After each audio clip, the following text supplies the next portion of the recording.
a word that has become very powerful to me. And I looked it up in the dictionary this week, and it has two meanings, and I'm integrating these two meanings. And they basically mean expressing permission and expressing possibility. Permission and possibility. So, a lesson that I learned about this word came from my mom, who was a wise woman of the mountains. And I was really young. I was 7 or 8 years old when this, I'm going to tell you a little bit of a story here when this happened, and it has stayed with me forever through all kinds of different roads I've traveled down, this little lesson of the word may.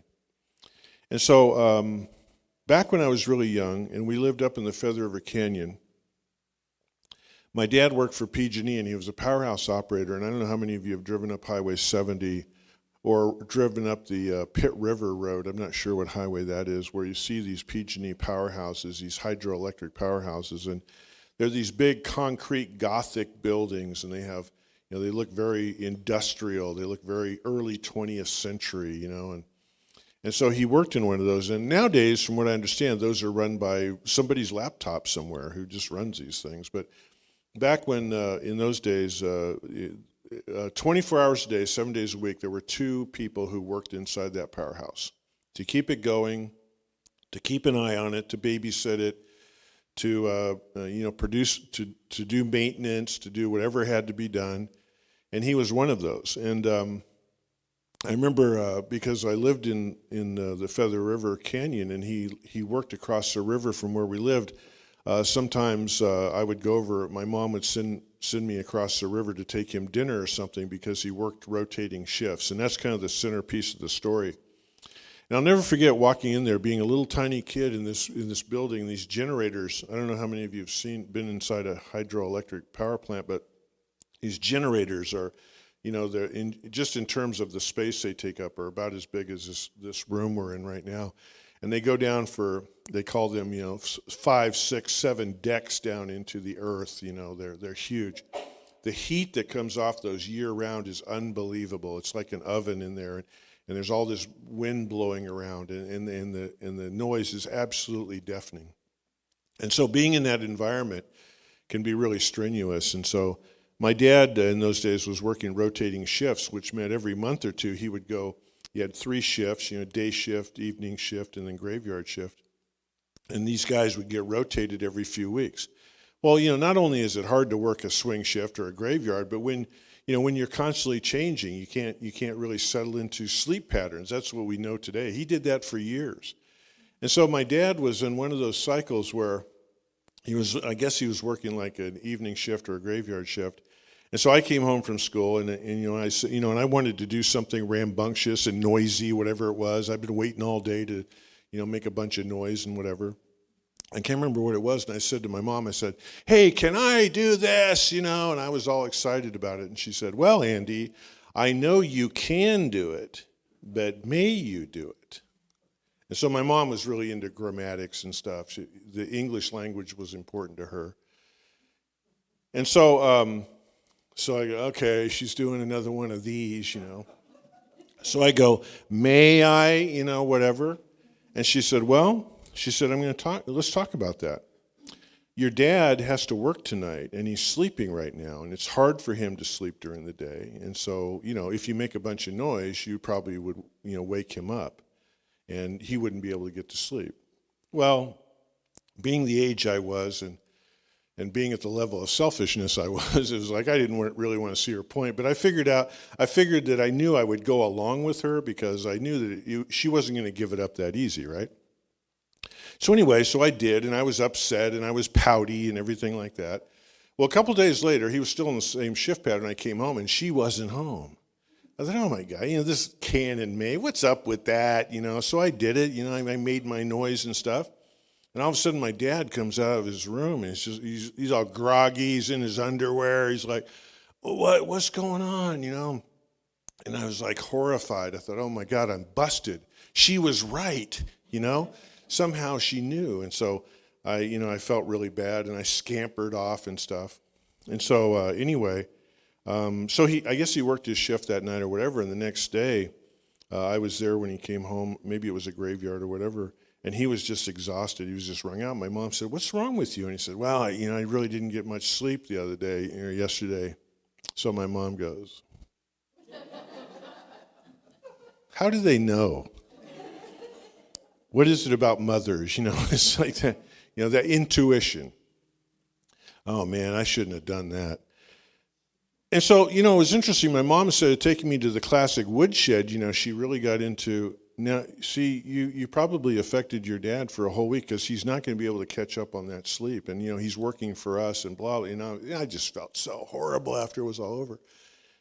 But what I realized was this idea, and as I've grown into my life since, and as I've studied, I've studied a lot of spirituality, the power of may is really amazing because it's a word we talk so much in metaphysics about setting our intention. I can do this, I can manifest that, my consciousness, my ideas, my whatever. But there's this idea of how am I going to be affecting other people or other situations? Now, where am I going with this today? Yesterday was Earth Day, right? Okay. And so we've been thinking a lot about the earth for the last many decades, about what's going on, climate change, all this other stuff, And so human beings have been really good, almost to a fault of, hey, if we can dream it, we can do it. If we can, if we can perceive it, we can achieve it, and we can, we've done all this stuff. But I've been thinking about this idea, where does this piece fit in of what I do and how it affects what's around me? Ernest Holmes, the founder of our movement, said, "Let us approach the infinite consciousness," which is a word for God, "with a humble thought, hoping and believing that as the result of our efforts we shall derive a greater good." Wow. There it is. A sound understanding of the natural laws of life, humble before the greatness of the whole. He goes on to say, and taking the highest thought we have, we attempt to enlarge on this consciousness until it embraces a more vital concept of reality.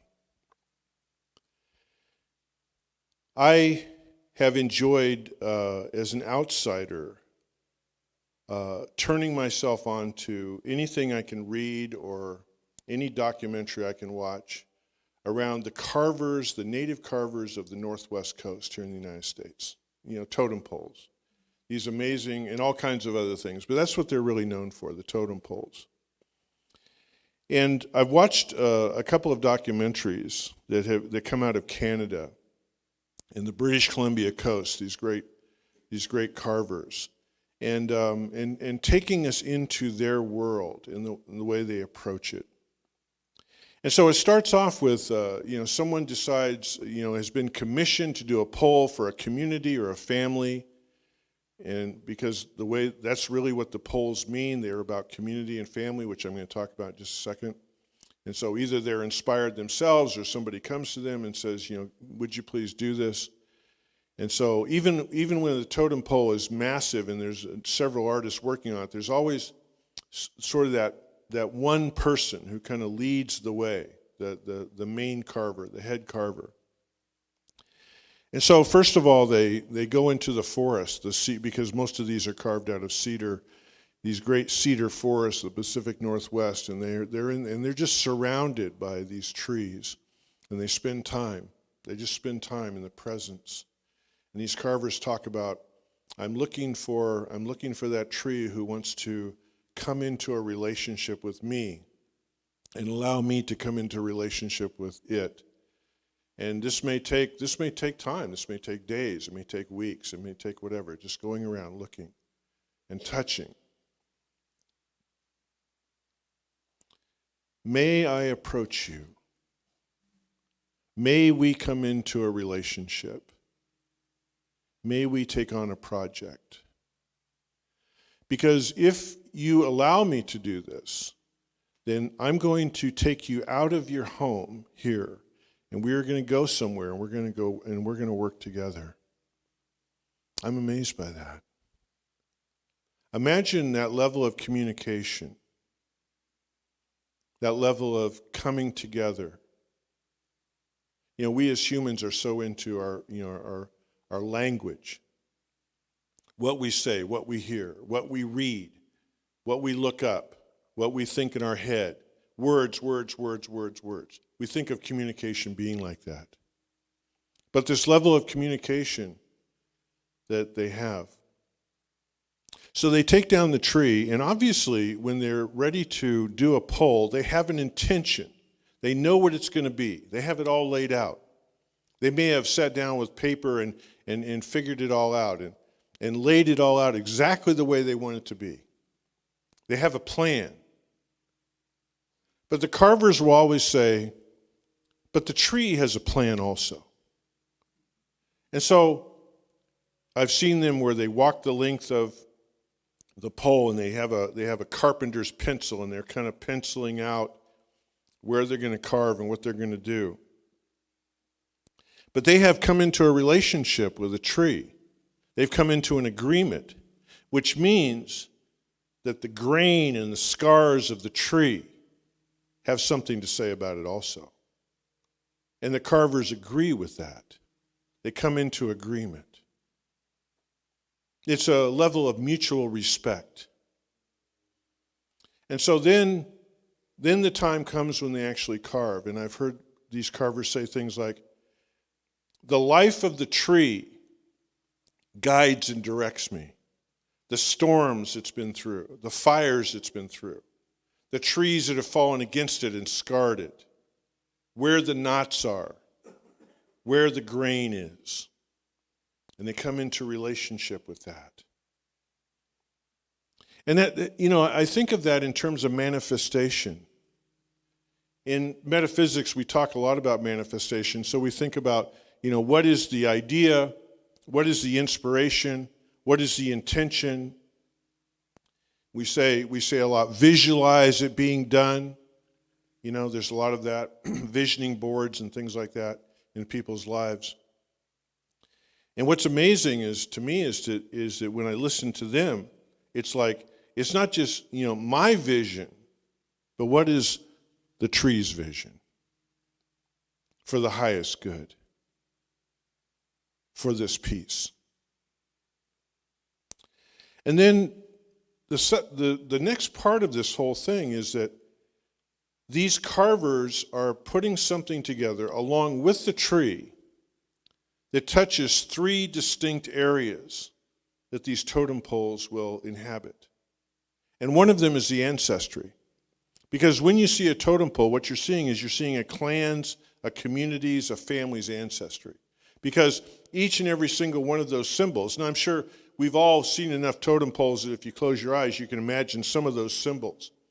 Some of the animals, the raven, the eagle, the bear, the killer whale, the seals.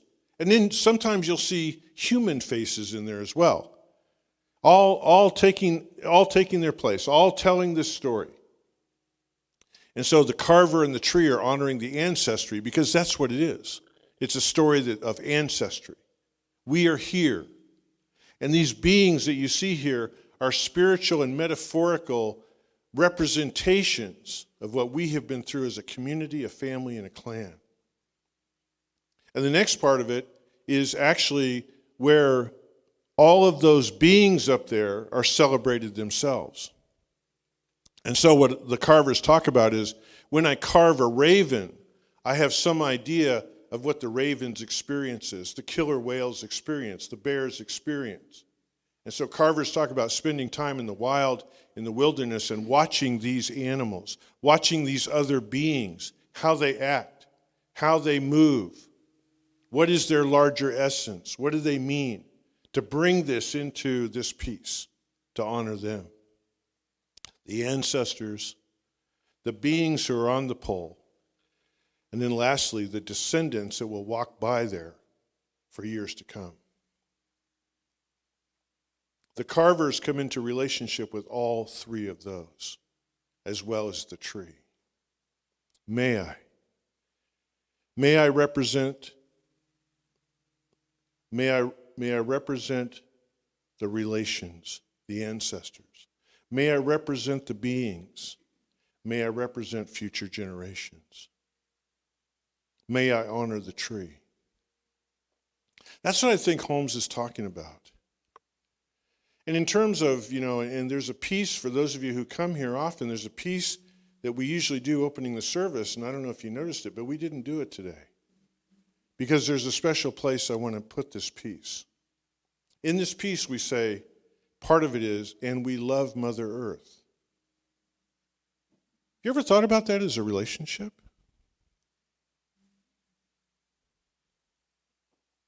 Have you ever wondered what Mother Earth wants of you in that relationship?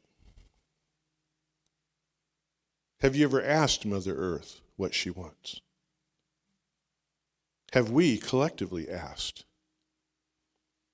I know that, and I don't want to go here, but because I want this to be positive, I want it to be uplifting, but we can all, probably every one of us in this room, we can come up with our top 10 things that human beings have been doing this planet for a long time to where maybe it hasn't been very loving.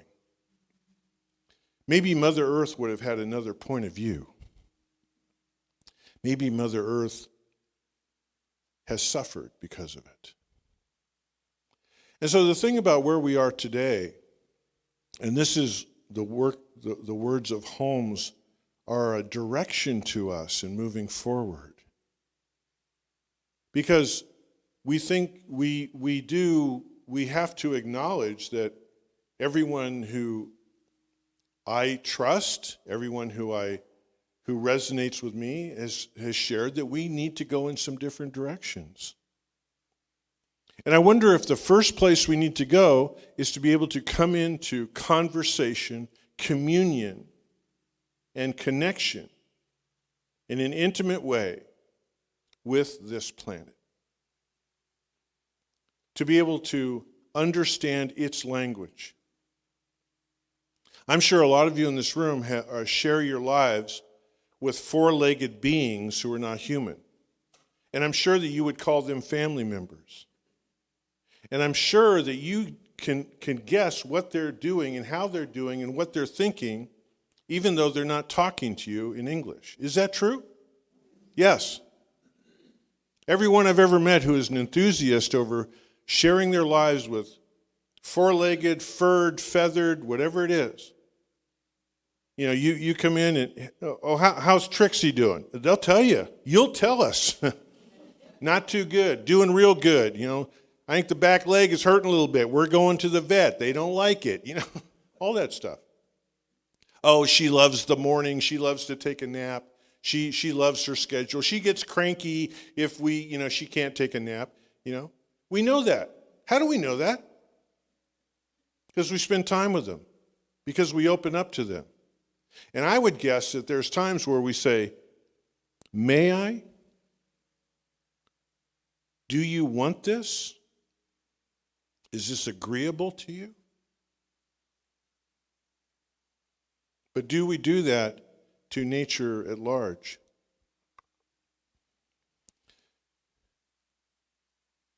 In watching, and there's a couple documentaries specifically that stand out in my mind, watching these people go into a forest, forge a relationship, and walk that other being through that relationship together, to me, is absolutely inspiring in terms of what it is to be fully intuitive and fully plugged in to the rest of life. There's a book I just recently finished reading. It was really amazing. It was called The Goddess Reawakening. It was a collection of essays. It was put together by a woman named Shirley Nicholson. She compiled it. It's older. From what I can tell, it's late 80s, early 90s, and I'd never heard of it before. I found it online in a used book place one of those places I prowl around in looking for stuff. One of the most powerful books I've read in a while. All these great essays. The final essay, and Shirley Nicholson, who compiled this, she puts a little editor's note before the very last essay, and she says, this essay is a little bit different. Now, all the other essays were feminist, psycho-spiritual, cultural, mystical, anthropological. That's what they were, basically. This one was identified as geopolitical/spiritual. And the woman who wrote it was Shar McKee, who I'm not familiar with. I looked her up a little bit online. She's a writer. And so she talks about what it is to move forward, which is what I want today to be for us. What do we do moving forward?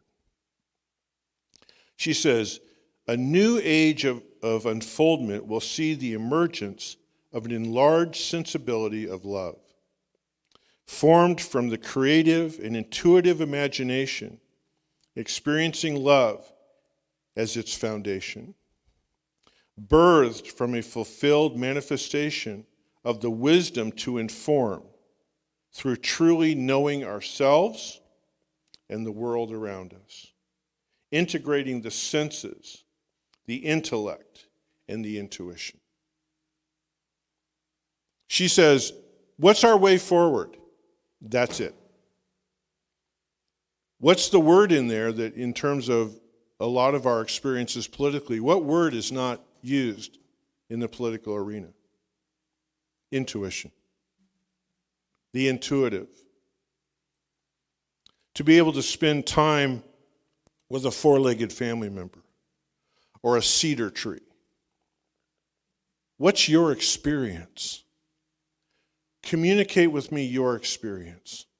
Communicate for me what you want. This is my idea. This is my direction. This is where I'd like to go. What do you think? Cedar tree? Gorilla? Polar bear? Butterfly? Insect? Dolphin? Whale? What do you think? I love this.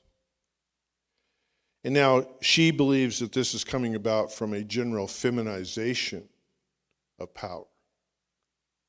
And I would tend to agree with her. Our communication and our understanding has to stop being just nothing but the English language and the words. It has to be something deeper. I want to end today with Charles Fillmore, who's someone I like to quote a lot, and I was not familiar with this quote until this week, and he just, once again, Charlie has blown my little socks off. He said, when spiritually lawful thoughts are enthroned in consciousness, there is a restoration of natural harmony. The terminology I'd never seen before in all my reading was spiritually lawful. Spiritually lawful. In metaphysics, we talk about the power of our word and our thought. How are we using it? Are we using it in a lawful way, a spiritually lawful way? Whoa. You know, that's really fancy, but take a moment to think about it in terms of moving forward. All right. Thank you very much, and you will see us wind this up in a specific way that we will bring back the affirmation that you're used to in the beginning of the service, but I want to do it in a different way at the end. So thank you very much. All right.